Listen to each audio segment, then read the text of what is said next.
कदमवाडी इथल्या doctor DY. Patil cricket मैदानावर fighter sports क्लबतर्फे आयोजित कैलासवासी प्राध्यापक संजय देसाई स्मृती चषक टी20 क्रिकेट स्पर्धेत आज अण्णा मोगणे सहारा स्पोर्ट्स विरुद्ध शाहूपुरी जिमखाना संघ यांच्यातील अंतिम सामना झाला। यामध्ये प्रथम फलंदाजी करताना शाहूपुरी जिमखाना संघानं 18 षटकात सर्व बाद 97 धावा केल्या।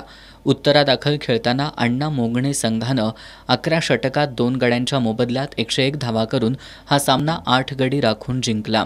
विजेत्या अण्णा मोंगणे सहारा स्पोर्ट्सला एलेक्झा पार्कचे प्रवर्तक अजयसिंह देसाई यांच्या हस्ते तर उपविजेत्या शाहूपुरी जिमखाना संघाला विशाल कल्याणकर यांच्या हस्ते बक्षीस देण्यात आलं। अंतिम सामन्यात मॅन ऑफ द मॅचचा बहुमान अण्णा मोगणे संघाचा महेश मस्केनं पटकावला, तर सागरमाळा स्पोर्ट्स क्लबचा कौस्तुभ कोतोलीकर याला मॅन ऑफ द सिरीजचा बहुमान मिळाला।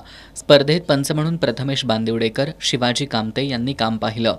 या बक्षीस वितरण प्रसंगी प्राचार्य डॉक्टर महादेव नरके, केदार गयावळ, डॉक्टर राजेंद्र रायकर, डी.वाय. पाटील विद्यापीठाचे डायरेक्टर ऑफ स्टुडंट वेलफेअरचे डॉक्टर अद्वैत राठोड, विशाल पाटील यांच्यासह खेळाडू आणि प्रशिक्षक उपस्थित होते।